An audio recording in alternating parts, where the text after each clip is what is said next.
हमारे चैनल में आपका स्वागत है। मैं आज आपके लिए एक छोटा सा कहानी लेके आया हूँ। कहानी का नाम बीरबल ने चोर को पकड़ा। अकबर बीरबल की कहानी। एक बार एक व्यापारी अपने किसी काम से कुछ दिनों के लिए प्रदेश से दूर गया हुआ था। जब वह अपना काम खत्म करके घर पहुंचा तो देखता है कि उसकी पूरी तिजोरी खाली है।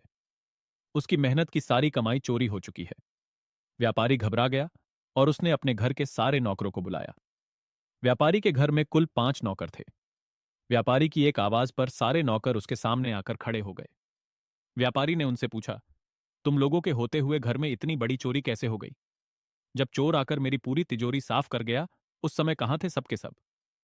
एक नौकर ने जवाब दिया, हमें नहीं पता ये चोरी कब हुई मालिक। हम सो रहे थे। उसकी यह बात सुनकर व्यापारी गुस्से से आग बबूला हो उठा और बोला, मुझे तो लगता है कि तुम 5 में से किसी एक ने ही चोरी की है। तुम्हारा हिसाब अब बादशाह अकबर ही करेंगे। यह कहता हुआ वो महल की ओर चल पड़ा। बादशाह अकबर अपने दरबार में बैठकर जनता की समस्या सुन रहे थे कि तभी व्यापारी वहां पहुंच गया। व्यापारी ने कहा, न्याय हुजूर, न्याय, मेरी समस्या को दूर करे। बादशाह ने पूछा, क्या हुआ? कौन हो तुम और क्या है तुम्हारी समस्या? व्यापारी बोला, मैं आप ही के राज्य में रहने वाला एक व्यापारी हूं महाराज। एक जरूरी काम से कुछ दिनों के लिए प्रदेश से बाहर गया था।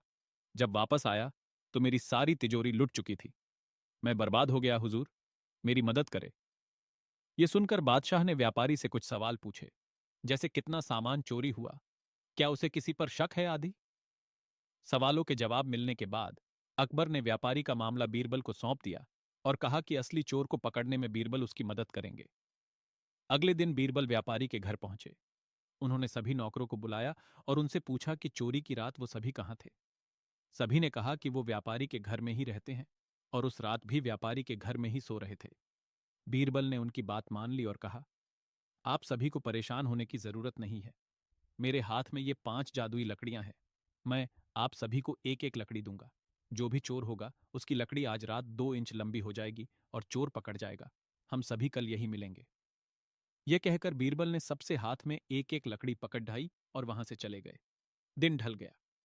अगले दिन बीरबल फिर से व्यापारी के घर पहुंचे और उन्होंने सभी नौकरों को अपनी अपनी लकड़ी के साथ बुलाया। जब बीरबल ने सबकी लकड़ी देखी तो उन्होंने देखा कि एक नौकर की लकड़ी 2 इंच छोटी है। बस फिर क्या था? बीरबल ने तुरंत सिपाहियों को उस नौकर को पकड़ डालने का आदेश दिया। व्यापारी इस पूरी घटना को समझ नहीं पाया और असमंजस से बीरबल की तरफ देखने लगा।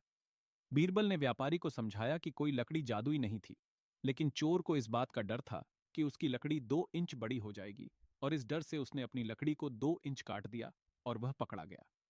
व्यापारी बीरबल की चतुराई से बहुत प्रभावित हुआ और उसका धन्यवाद किया।